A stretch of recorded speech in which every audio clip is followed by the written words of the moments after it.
Afternoon, sir. Good afternoon, classmates. Ito ang aking report para sa problem number 1. Given the arithmetic sequence 2x plus 2, 3x plus 5, 4x plus 8, 5x plus 11, find the 10th term. Una po natin gagawin is need po muna natin makuha yung difference kasi wala naman po binigay na difference dito. Bale, pag namin yung difference, binigay naman po yung first term, second term, and third term. Ginawa ko lang po, minus ko po yung second term sa first term is nakuha po is x plus 3.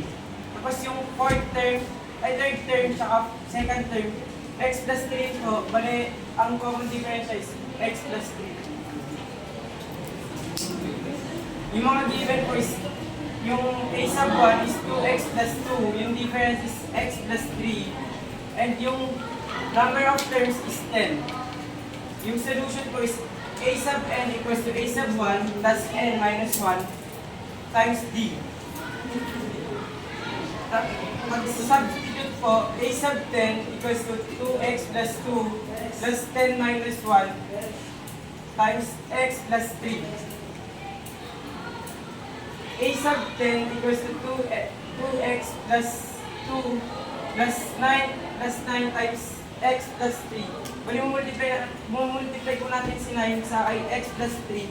Makukuha natin is 9x plus 27. And then i-add po natin yung 9x plus 2x equals to 11x. And 2 plus 27 equals to 29.